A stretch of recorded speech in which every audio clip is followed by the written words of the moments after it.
Salut à tous. Salut à tous. Bon, dans cette vidéo, on est au Chili du coup. On est au parc Pañaike et on se décide à faire une balade de 9 km pour voir 3 volcans. Mais alors, ça se passe pas vraiment comme prévu. Vraiment pas. Vous allez voir, maintenant on parle aux animaux. Les animaux nous parlent. Et ensuite, une petite halte dans un petit village chilien. D'abord, on mange dans un petit resto chilien aussi. Cher, mais alors tellement bon. Cher, le prix du Chili quoi. Ouais, c'est pas l'Argentine. On vous laisse avec la vidéo. On vous dit à la prochaine. Ciao. Je suis en train de faire le montage. Marie fait la cuisine. Et qu'est-ce qu'on a oublié? On a oublié une chose importante quand même. On passe le détroit de Magellan. Et on arrive en terre de feu. Enfin, ça y est, on y est. D'ailleurs, on y est même actuellement. Avec un superbe soleil. Allez, bonne vidéo. Ciao. Bienvenue sur la chaîne XCG Family, où vous pourrez suivre notre aventure.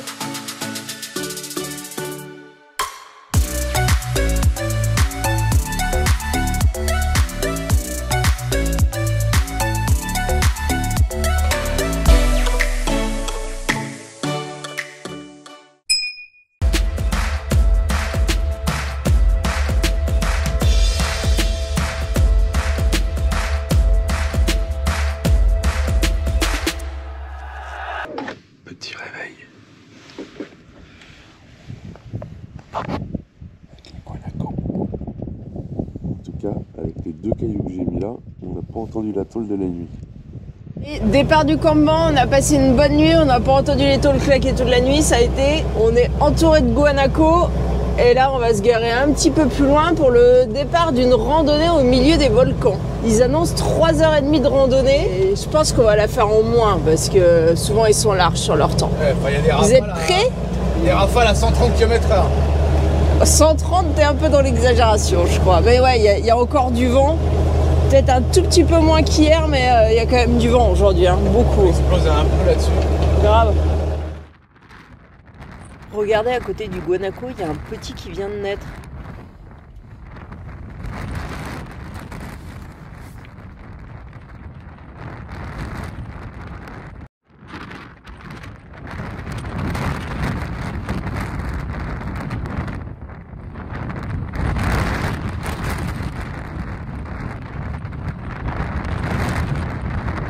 On est stationné là et on part pour faire un tour vers, si je dis pas de bêtises, ce volcan. Après on tourne et je pense qu'on revient peut-être par ce volcan.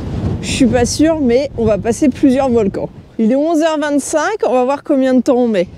Bon, je rassure tout le monde, j'ai pris des pansements, du désinfectant parce que je le sens pas. Je pense qu'Alex il va se vautrer avant la fin. Allez, c'est un chemin sur la lave. Enfin, sur les pierres volcaniques, puisque c'est plus de la lave. Et on va vers la montagne du diable. Donc c'est un volcan.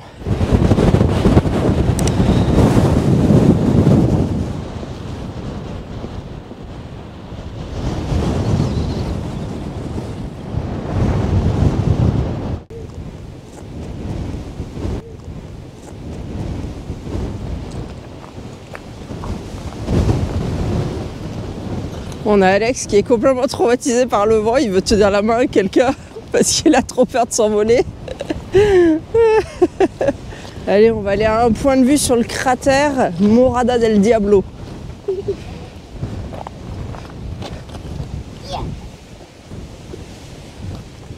Bon bah si vous voyez pas Alicia, c'est comme d'hab, elle est toujours devant, on sait pas où elle est.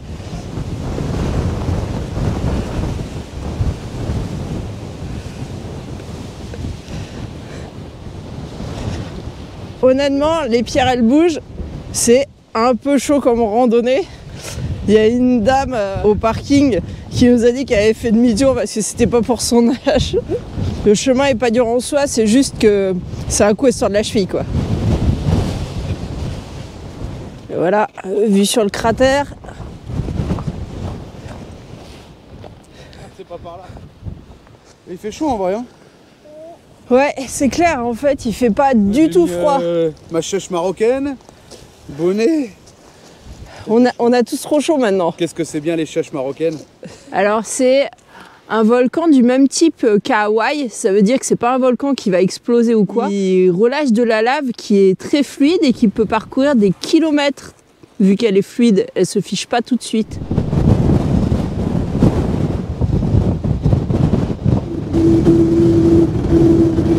Elle a toujours été dans la musique. On vient de faire le volcan du diable. Et là, on part ici, au puits du diable. On circule sur les roches basaltiques. Je sais pas si vous vous rappelez, je vous avais parlé de tunnel de lave. Vous voyez le tunnel de lave, hop, sur le dessus, c'est plus dur, et en dessous, c'était plus fluide. Du coup, ça fait plein de croûtes comme ça. Hop, le tunnel. Hop, tunnel de lave. Et tout ça, c'est plein de coulées de lave qui venaient probablement du volcan. Là, on est seul au monde. Et dites-vous que ce volcan-là, il est pas si vieux. Il a entre 5 et 10 000 ans. Donc ça fait pas si longtemps que ça que la lave, elle a coulé ici.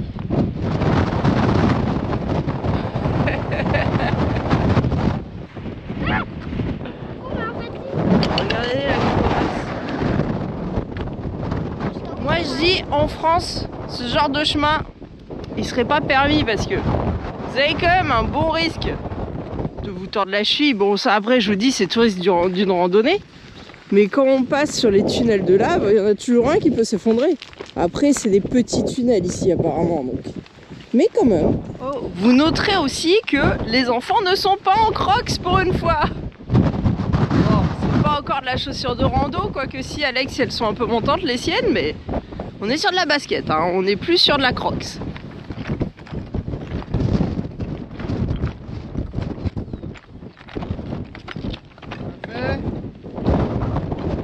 3 km 3 déjà. Il nous en reste 6. Bon, ça va, il fait beau, il fait chaud. Oh, par contre, il y a un sacré vent. Hein. Encore 600 mètres pour arriver au point de vue. Et après, il nous restera presque 5 km pour retourner au camion. Si je comprends bien le panneau, on a affaire à 2 volcans. Un plus jeune et un plus vieux, l'un sur l'autre. C'est les volcans des époques dinosaures? Non, ça c'est des volcans qui ont 16 000 ans, je crois. C'est pas beaucoup. Non, les dinosaures c'est plus vieux que ça. Et regardez ce cratère là, il est géant, hein. Et on voit que au milieu du cratère, il y a d'autres petites bosses. Alors peut-être que c'est des sorties volcaniques plus récentes. Et là ils disent que c'est le cône du Pozo del Diablo. Donc ici c'est le puits du diable. Le petit cône qui est par là, il a entre 13 et 17 000 ans. Et ici c'était un autre type de volcan qui produisait des petites explosions. Enfin petite, tout est relatif. Du coup ça projetait des bombes de lave en l'air. Et parce que la lave elle était moins liquide que dans l'autre volcan. Donc ça bloquait les gaz et par moments ça explosait. Et ici ça fait 270 mètres de diamètre le cratère. Et pendant que je vous parle, les autres ils font la pause midi parce qu'il est presque 13h je crois. Et il nous reste 5 km. On vient de se taper un délire, il y avait un guanaco sur la crête là, et il nous regardait, il nous gueulait dessus. Oui. Alors nous on se foutait de sa gueule, sauf qu'en fait on s'est dit, peut-être que le gars, il était en train de nous prévenir qu'il y a des gros nuages noirs qui arrivent, et qu'on va se prendre une averse sur la tronche, et en fait c'est lui qui se moquait de nous. Hein? On y va, 5 km. Je crois qu'on a encore un point de vue à vous montrer avant la fin, et surtout là en fait c'était un petit aller-retour, donc là on se refait 600 mètres pour repartir sur le chemin principal avant de reprendre notre tour. Je veux pas dire mais il y a une odeur des fois avant la pluie, et honnêtement là on a l'odeur et il commence à y avoir quelques gouttes, donc c'était peut-être pas une blague l'histoire du guanaco. L'odeur elle est ouf. Mais l'odeur de pluie là. Mais oui. Et il nous reste 5 km à faire. Heureusement que j'ai pris ma chaufferette. Explique ta théorie Manon. C'est que les guanacos nous a prévenu qu'il allait pleuvoir. Et en plus c'est vrai, il va pleuvoir. Et là on est tous en train de se préparer. On est tous gelés. Là-bas je pense qu'il pleut. Donc ça y est, tout le monde est OP là. Ouais. 5 km, on y va. Là il avait raison, le guanaco c'est de la grêle. Aïe. Aïe. Allez jusqu'au caillou, mettez-vous derrière. Plus vite. Oh.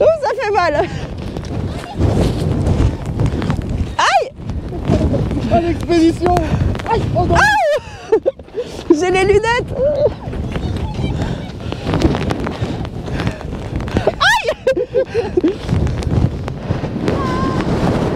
De toute façon, pluie pour pluie, on va voir le dernier mirador.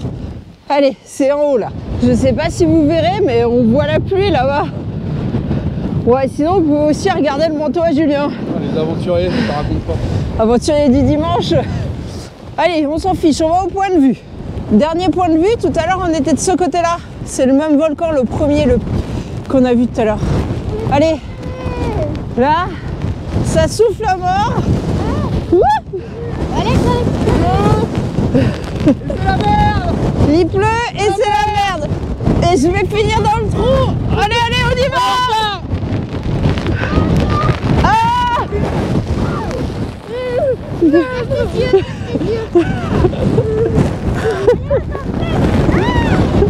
ça fait trop marcher à reculons sinon.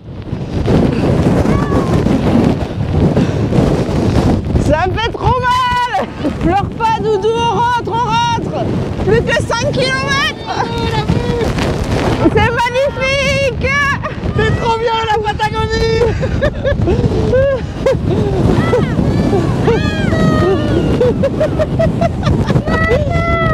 Mon amour, on rentre, on rentre.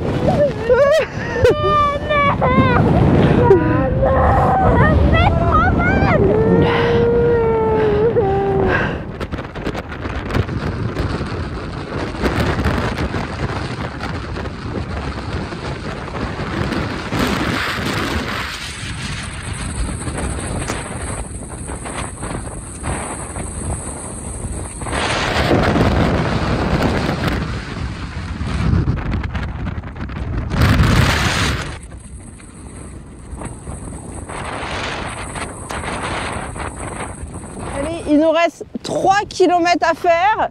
Bon, il pleut, mais heureusement, il n'y a plus de grêle. Donc ça va. On est tous malades. Bon, on avait déjà tous un rhume, je pense que ça va pas s'arranger.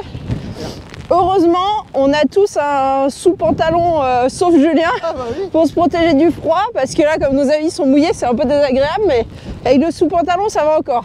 Quel bonheur la Patagonie! On recommande, hein, vraiment, hein. Pouce en l'air, pouce en l'air. On est sur le retour. Ça, c'est le premier volcan qu'on a été voir, donc on a encore un petit tour à faire.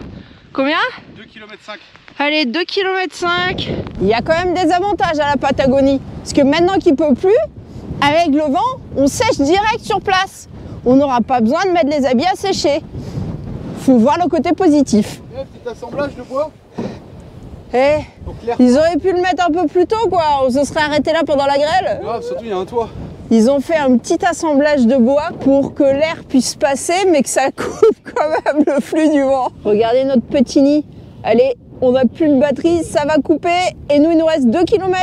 Encore 1 km avant de rejoindre le camion. J'espère qu'il est encore debout. On va voir ça quand on aura passé la petite bosse. Attention, il est là. Tout va bien, il est encore debout. Et on est presque arrivé. Regardez, il est là, le poteau qui nous a prévenu. Gracias, Guanaco. Gracias, Guanaco. Hola. Gracias. Gracias. Gracias, amigo. Gracias. Il fait caca. Il était stressé pour nous. Mais ce qui est pas mal, c'est que en arrivant au parking, on retrouve notre maison en vrai. Ouais, on est direct au chaud, bien. Chocolat, café et tout.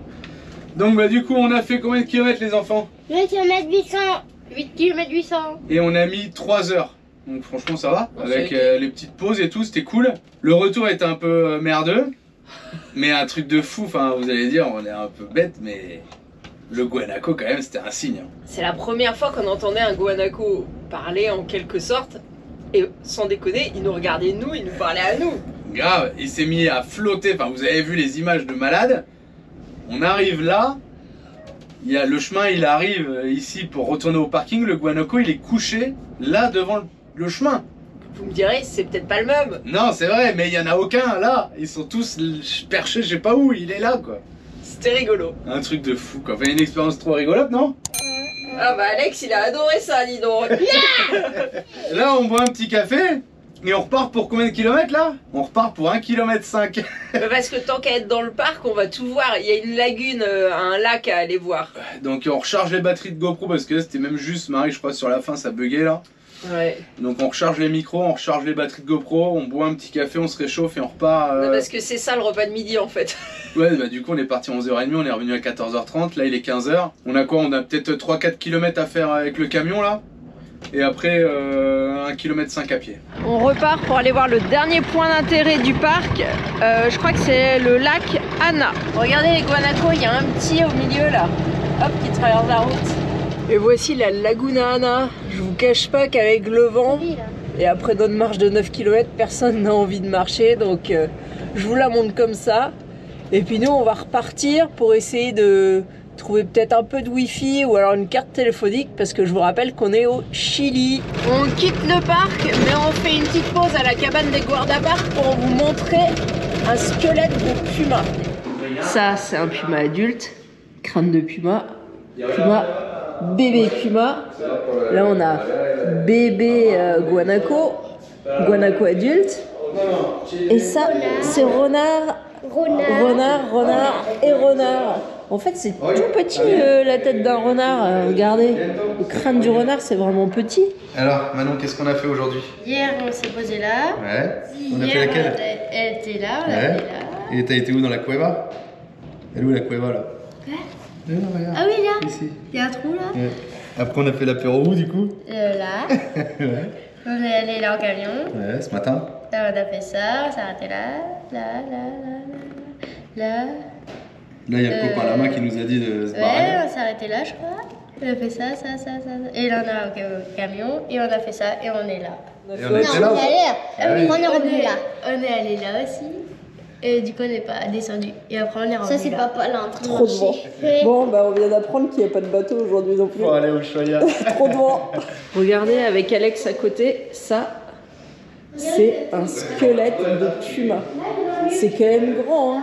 Il a créé au ciel. C'est pour ça qu'ils disent de faire attention aux enfants parce qu'il peut en emmener un. Hein. Regardez sa queue, comment elle est longue. Bon, alors il est un petit peu cassé, mais il a des sacrées griffes aussi. Et il a des sacrées dents aussi. Le guarda-parc il nous expliquait que quand une femelle a des petits, s'il y a un mâle qui n'est pas leur père qui vient, il tue les petits pour pouvoir remettre la femelle enceinte pour que ça soit sa descendance à lui et pas celle d'un autre mâle.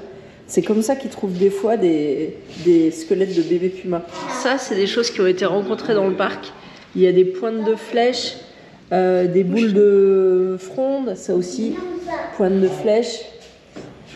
Et ça, c'est du verre qui date des premiers colons.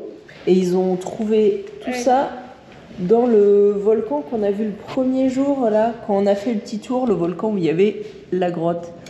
Mais ils vivaient pas là en permanence, c'était des nomades, donc ils passaient par là. Regardez ce qu'on a arraché l'autruche. On l'a attrapé avec un lasso. On lui a volé des plumes.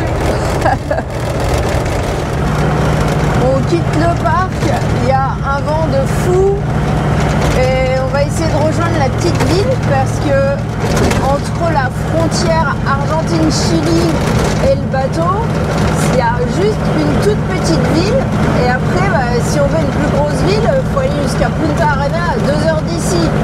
Donc on va s'arrêter dans la petite ville ou aller jusqu'au bateau, même si on ne peut pas prendre le bateau aujourd'hui, on verra.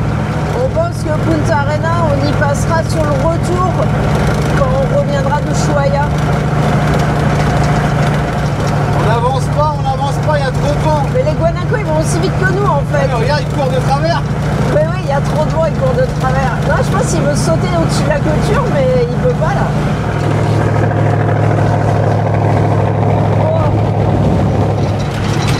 Bon, si je dis pas de bêtises, on arrive sur Villa Punta Delgado ou alors San Gregorio. On n'a pas trop bien compris comment s'appelait le village. Toujours est-il que c'est le seul petit village qu'il y a avant d'aller prendre le bateau pour traverser.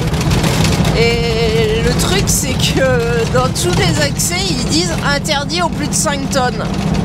Mais il n'y a que 2 routes d'accès, donc on y va quand même, on verra bien. S'il y a un pont, on s'arrêtera.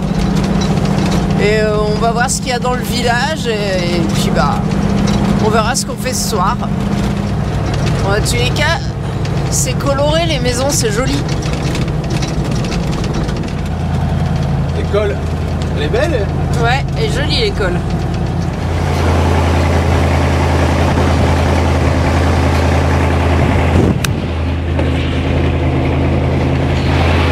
Bon bah on a vite fait le tour du village. Hein. Il est mignon. Ouais, c'est mignon. Il y a même un point Wi-Fi. Bibliothèque municipale. Ah regardez, je sais pas si vous voyez, il y a un arc-en-ciel en face.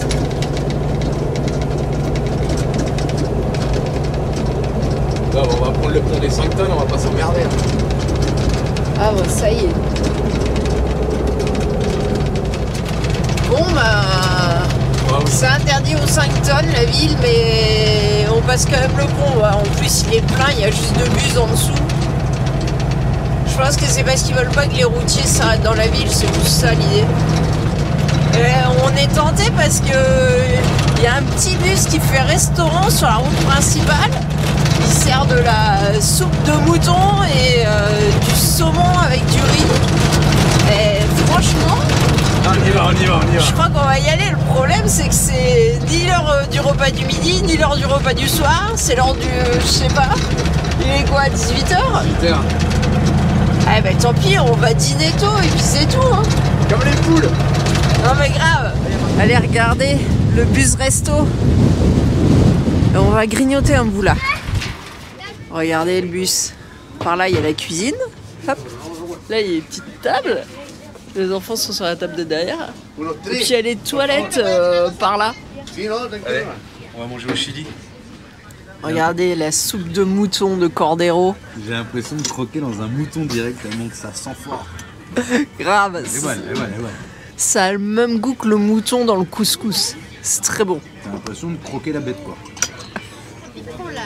Eh ben on n'est plus en Argentine, hein. On est au Chili, ça déglingue, ça pique. Les Argentins ils mangent rien qui pique, mais là je vous le raconte pas. Ça là.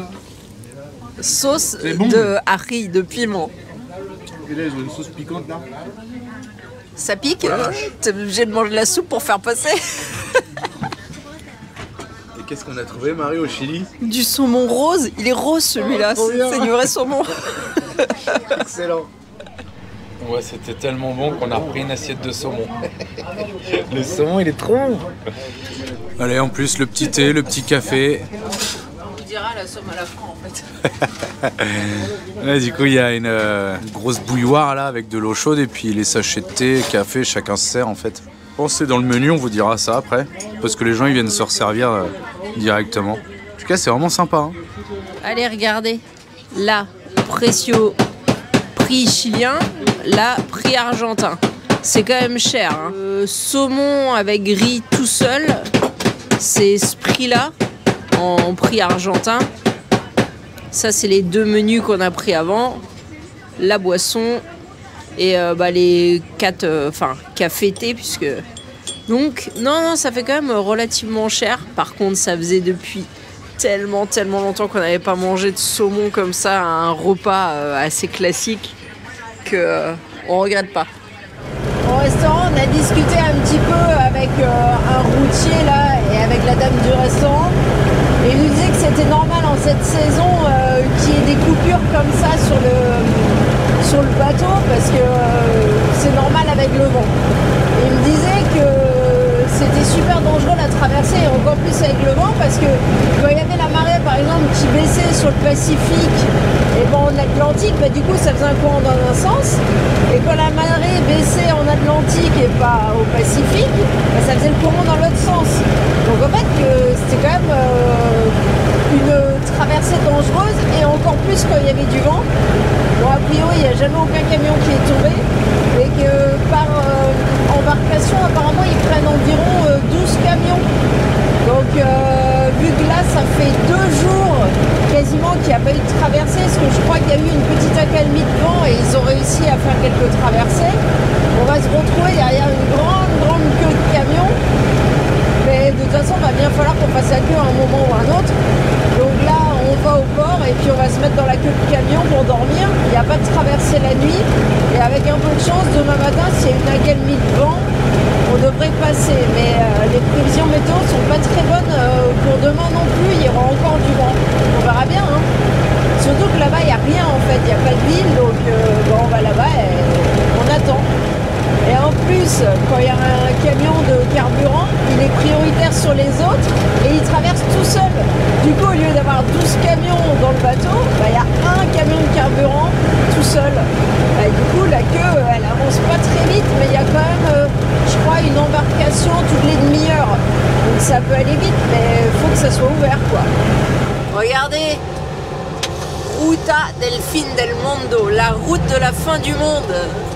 Je sais pas si vous voyez là, on a laissé un petit souvenir. Assez haut, hein. Ouais, on en a essayé un autre par là aussi. On dirait qu'il fonctionne le bateau. On va peut-être pouvoir traverser. Vous le voyez par là? Il n'y a plus un pet de vent. On va voir ça. Si on peut traverser ce soir, ça serait trop bien. Il n'y a pas 50 000 camions. Je pensais que ça serait blindé, moi. 165 km pour retourner dans notre pays. Et c'est où notre pays? Argentine. Allez, regardez. Île Terre de Feu, Chili. Et si, pas d'erreur, il bouge le bateau là. Donc ça veut dire qu'il traverse. Et on a appris en plus que Hugo, l'autostoppeur, il est passé hier. Donc ça veut dire qu'ils ont rouvert à un moment les traversées. Ouais. On s'apprêtait à aller voir à pied, mais en fait la file de camions avance et il y a un bateau et apparemment ça embarque. Donc on reste dans la file pour l'instant, hein, on verra bien. De toute façon il y a plus de 12 camions devant nous, donc on va pas embarquer sur ce bateau là. Impeccable, on embarque. On embarque. On sait pas combien on va payer, j'ai pas le temps de lire. On est venu, on croyait passer la nuit là et finalement on traverse. C'est parti, direction la fin du monde.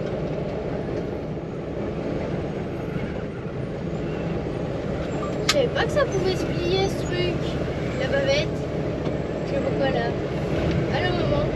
Bah maintenant on sait.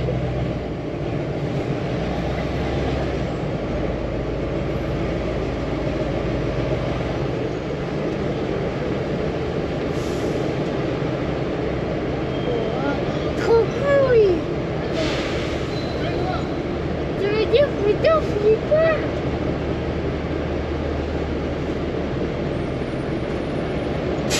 On est où? Dans un bateau.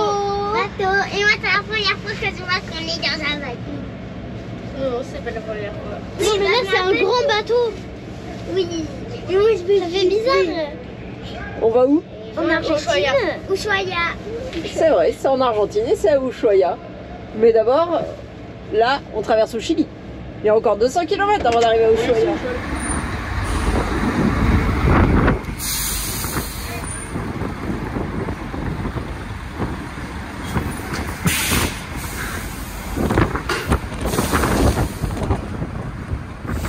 Ça y est, on a quitté le quai.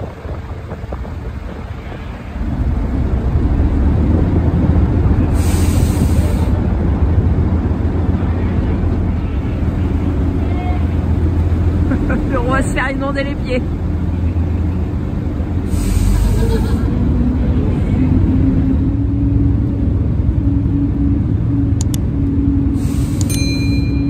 Hop, fermé. Et nous, on est là. Bon, on est dans la cabine là. On va essayer de payer 7000. Bah oui. On va essayer de payer 6009. Tarif voiture. En même temps, ah si, il y a marqué motorhome là-bas. Allez, on verra. Bon, allez, impeccable. On a payé 6009. Donc voilà, on est dans le bateau. On va monter à l'étage pour voir. Allez, on traverse, ça y est. On l'aura fait. Ça faisait 3 ans. Ils ont dit qu'on avait le droit de circuler, alors on circule. Allez, on est à l'avant cette fois. Regardez la file de camions qu'il y a de l'autre côté. Nous on est passé direct, mais là il y a une file pour revenir. Oh la vache. Je sais pas si vous verrez à la caméra, mais le bateau il tangue grave. Et moi je suis malade en bateau. Galère. Bon, par contre, il n'y a pas un pet de vent, hein, quasi. Non, le vent, ça va. Et regardez là. Je sais pas si on va s'en apercevoir à la caméra. Je sais pas, parce que la caméra stabilise beaucoup, mais on fait du gauche-droite là avec le bateau. En tout cas, la traversée coûte 20 €, donc franchement, ça va. Hein. Bah, parce qu'on a payé le prix qui était affiché, mais je crois que si on regarde dans les petites lignes, en fait, on n'est pas une voiture, c'est pas ça le prix. Je crois que c'était plus cher en vrai. Vous avez vu tous les canaux de sauvetage qu'il y a là? Là, là, là, c'est celui du capitaine, je crois. Grave. Il est privilégié. Mais ouais, c'est énorme. Et encore là. Après, c'est vrai que quand il y a du monde en voiture, ça fait beaucoup de personnes. Mais quoi. même dans les bus. Bon, bah, pas de bol en fait. On a payé le prix voiture et ils se sont rendus compte qu'on était motorhome. Il faut aller payer le prix motorhome. Je sais pas c'est quoi le prix en fait. On va aller voir.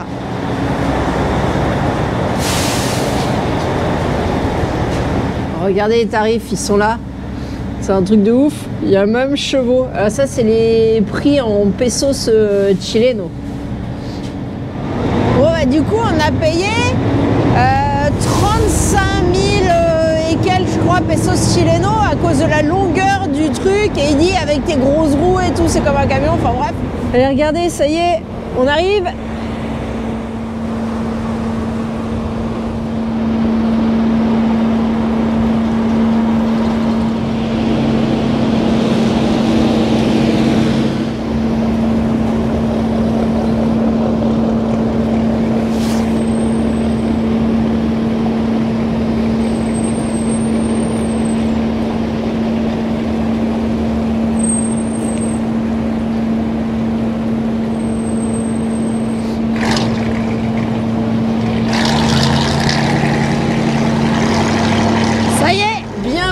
En terre de feu.